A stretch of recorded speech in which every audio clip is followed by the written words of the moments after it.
అందరికీ నమస్కారం. నిన్న తెలంగాణ ఆర్థిక శాఖ మంత్రి బట్టి విక్రమార్క శాసనసభలో బడ్జెట్ ను ప్రవేశపెట్టాడు. దాదాపు ఒక 3 లక్షల కోట్ల బడ్జెట్ ను శాసనసభలో ప్రవేశపెట్టాడు. ఎందుకంటే ఇది 2024 to 25 కి సంబంధించిన బడ్జెట్. సో ఇందులో మేజర్ గా వాళ్ళు ఇచ్చిన కాంగ్రెస్ పార్టీ ఇచ్చిన 6 గ్యారంటీల అమలు కోసం మరియు పల్లెల ప్రగతి కోసం ఎక్కువగా డబ్బును కేటాయించడం జరిగింది. దాదాపు పల్లెల ప్రగతి కోసం 1,00,000 కోట్లు మరియు వాళ్ళు ఇచ్చిన 6 గ్యారంటీల అమలు కోసం దాదాపు ఒక 56,000 కోట్లను కేటాయించడం జరిగింది. సో వాళ్ళు కాంగ్రెస్ పార్టీ చెప్తుంది ఏంటంటే మేము ఎంతలో ఉన్నామో అంతలోనే ఈ బడ్జెట్ ను చూపిస్తాం, ఎక్కువ డంబాచారంకు పోమని చెప్పి క్లారిటీగా ముఖ్యమంత్రి రేవంత్ రెడ్డి గారు చెప్పడం జరిగింది. సో దాని ప్రకారమే బడ్జెట్ కూడా అలానే అనుగుణంగానే వాళ్ళు నిధులు కేటాయించడం జరిగింది. సో ఈ పల్లె ప్రగతి కోసం, పల్లెల అంటే తెలంగాణ రాష్ట్రంలోని పల్లెల అభివృద్ధి కోసం, అంటే పల్లెల్లో ఏదైతే సాగునీరు మరియు రహదారులు మరియు రోడ్లు ఇలాంటి అంటే మౌలిక సదుపాయాల కోసం భారీగా ఉన్నారు. ఎందుకంటే ఈ తెలంగాణలో ప్రజెంట్ గా మున్సిపల్ ఎలక్షన్స్ మరియు సర్పంచ్ ఎలక్షన్స్ రాబోతున్న క్రమంలో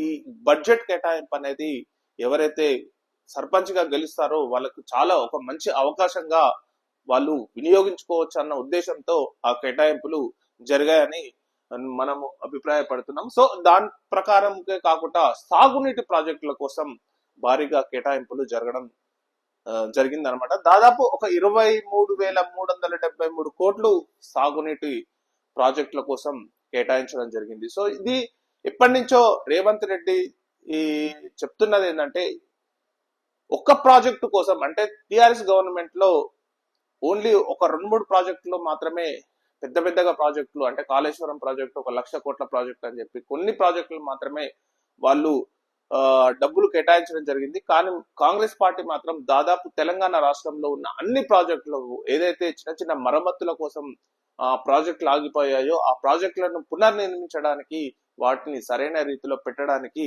దాదాపు 23,373 కోట్లను కేటాయించడం జరిగింది. ఇందులో దాదాపు తెలంగాణ రాష్ట్రంలో ఉన్న ప్రతి డిస్ట్రిక్ట్ లో ఉన్న ప్రతి ప్రాజెక్టుకు కూడా కేటాయింపులు చేయడం జరిగింది అనమాట. చాలా ఇంట్రెస్టింగ్ గా అనిపించింది నాకు ఇది. ఎందుకంటే బడ్జెట్ అనేది చాలా పెద్దది కాంప్లికేషన్ కాబట్టి అందులో ఒక సాగునీటికి సంబంధించిన, అంటే మనకు ఈ ప్రాజెక్ట్ అనేది చాలా ఉపయోగం. ఎందుకంటే రేవంత్ రెడ్డి చాలా కమిటెడ్ గా ఉన్నాడు. చిన్న అమౌంట్లతోనే ఈ ప్రాజెక్టులను కంప్లీట్ చేయాలన్న ఉద్దేశంతో ఉన్నాడు కాబట్టి సో ఈ ప్రాజెక్టుల గురించి మనం ఒకసారి చూద్దాం. నీళ్ళొచ్చేలా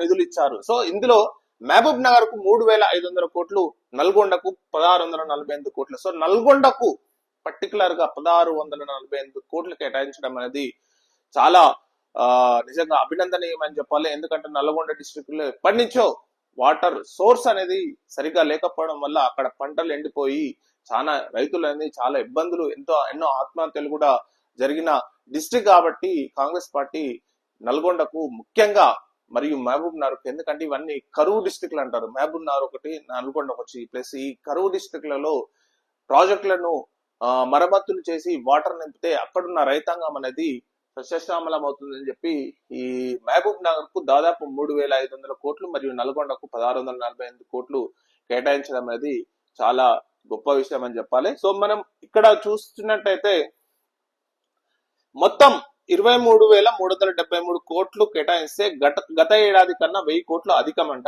భూసేకరణకు 938 కోట్లు, పెండింగ్ పనులు పూర్తి చేయడం లక్ష్యంగా నిధులు. సో ఇక్కడ భూసేకరణకు 938 కోట్లు అంటే భూసేకరణ అనేది చాలా ప్రాజెక్టులలో ఇంకా పెండింగ్ ఉంది. ఇప్పుడు మీరు ఒకటి ఎస్ఎల్బిసి ప్రాజెక్ట్ లో చూస్తే అక్కడ నెట్టంపాడు ఇది నక్కలగండి ప్రాజెక్టు లో భూసేకరణ ఇంకా ఆ వివాదం అనేది ఇంకా కొన్ని గ్రామాలలో కొనసాగుతుంది. సో అలాంటి గ్రామాలకు రీహాబిలిటేషన్ అంటే ప్యాకేజ్ అనేది ఇంకా కూడా కొన్ని గ్రామాలకు ఇవ్వలేదు. సో అలాంటి గ్రామాలకు సో భూసేకరణకు మొత్తం 1,000 కోట్లు అంటే దాదాపు 938 కోట్లు కేటాయించడం అనేది అలాంటి ఎవరైతే భూమి ఇస్తున్నారో, ఏదైతే సాగునీటి ప్రాజెక్టుల కోసం భూమి ఇస్తున్నారో వాళ్ళకి ఇవ్వడం అనేది, దానికోసం అనేది 1,000 కోట్లు 938 కోట్లు కేటాయించడం అనేది నిజంగా గొప్ప విషయం అని చెప్పాలి.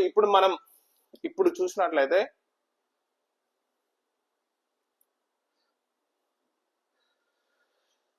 ఇప్పుడు చూసినట్లయితే ఫస్ట్ అసలు తెలంగాణలో ఉన్న ప్రాజెక్టులన్నీ, ఆ ప్రాజెక్టులకు ఎంతెంత డబ్బు అంటే ఎంతెంత నిధులు ఈ బడ్జెట్ లో కేటాయించడం జరిగిందో మనం ఒకసారి ముఖ్యంగా చూద్దాం. So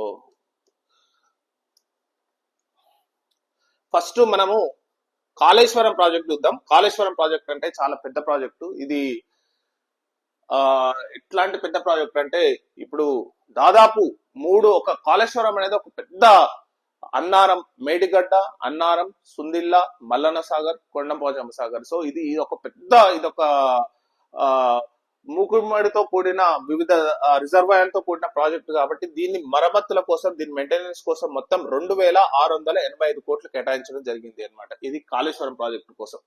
next Palamuru Rangareddy. పాలమూరు రంగారెడ్డి అంటే ఇది మహబూబ్ నగర్ లో ఉన్న ప్రాజెక్టు. సో ఈ రంగారెడ్డి డిస్టిక్ మరియు పాలమూరుకు చెందిన ప్రాజెక్టు. సో దీనికి కూడా దాదాపు 1715 కోట్లు కేటాయించడం జరిగింది. తర్వాత నారాయణ కొడంగల్ ఎత్తిపోతల అంటే ఇది ఇది కొడంగల్ అంటే ఇది రేవంత్ రెడ్డి నియోజకవర్గం కిందకి వస్తుంది కొడంగల్. సో దీనికి కూడా దాదాపు 849 కోట్లు కేటాయించడం జరిగింది. నెక్స్ట్ ఇది శ్రీపాద ఎల్లంపల్లి ప్రాజెక్ట్. శ్రీపాద ఎల్లంపల్లి ప్రాజెక్ట్ ఇది కరీంనగర్ లో ఉంటుంది. సో ఇది కరీంనగర్ లో ఉంటుంది. సో దీనికి కూడా 350 కోట్లు కేటాయించడం జరిగింది. నెక్స్ట్ భీమా ప్రాజెక్ట్ అనేది ఒక ఇంటర్ స్టేట్ ప్రాజెక్ట్ అంటే ఇది మహారాష్ట్ర మరియు తెలంగాణ బార్డర్ లో ఉంటుంది ఈ భీమా ప్రాజెక్టు. దీనికి దాదాపు 594 కోట్లు కేటాయించడం జరిగింది అనమాట. నెక్స్ట్ కరీంనగర్ వరద కాల్వకు 299 కోట్లు మరియు లోయర్ పెన్గంగ కూడా ఇది ఇంటర్ స్టేట్ ప్రాజెక్టు. దీనికి కూడా 180 కోట్లు కేటాయించడం జరిగింది అనమాట.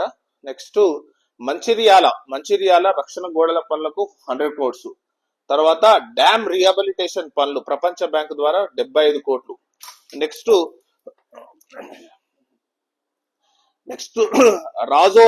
రాజోలి బండ మళ్లింపు పథకం అంటే ఇది తుంగభద్ర నదిపై ఉంటుంది. తుంగభద్ర నదిపై ఇది కర్ణాటక డిస్టిక్ మరియు మహబూబ్ నగర్ డిస్టిక్ తో ఉంటుంది కాబట్టి అక్కడి నుంచి నీళ్లు మళ్లించడం అనేది కొన్ని టీఎంస్ లో నీళ్లు మళ్లించడం జరుగుతుంది. ఇదే రాజోలి బండ ప్రాజెక్టు. దీనికోసం కూడా 42 కోట్లు కేటాయించడం జరిగింది. నెక్స్ట్ ప్రాణహిత చేవెళ్లకు కూడా 32 కోట్లు కేటాయించడం జరిగింది. ఇది పర్టికులర్ గా చేవెళ్ళ అంటే రంగారెడ్డి డిస్టిక్ సంబంధించిన ఇది major project. Next PV Narasimha Rao Kanthanapalli. ఇది ఎక్కడ ఉంటుందంటే భూపాల్పల్లిలో ఉంటుంది. సో భూపాల్పల్లి ప్రాజెక్టు కోసం దాదాపు 24 కోట్లు కేటాయించడం జరిగింది.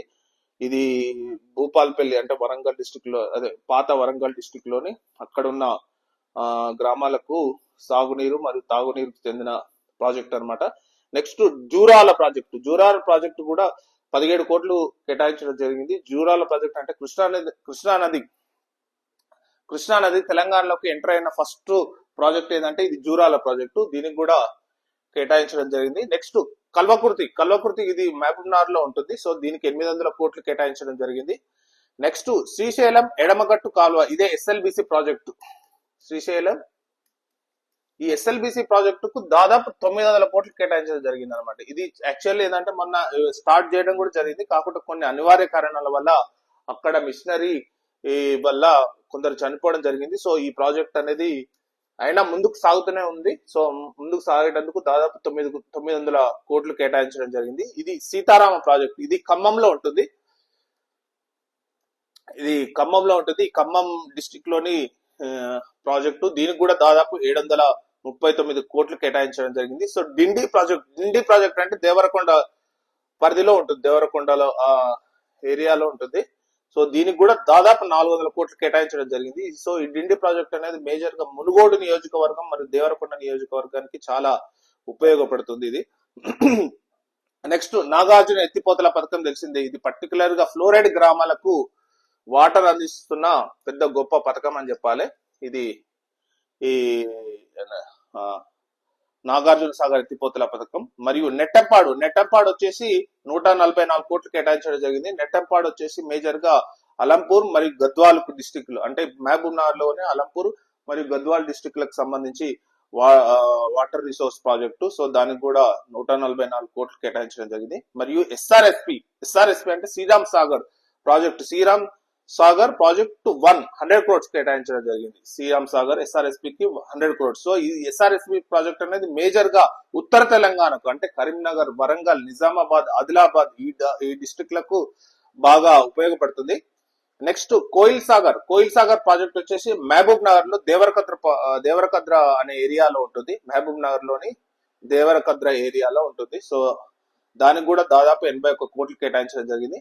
మూసీ ప్రాజెక్టు, మూసీ అంటే ఇప్పుడు హైదరాబాద్ లోని ఇప్పుడు ఈ రంగారెడ్డి ప్లస్ ఈ ఏరియాలో ఉంటుంది కాబట్టి దీనికి కూడా 50 కోట్లు కేటాయించడం జరిగింది.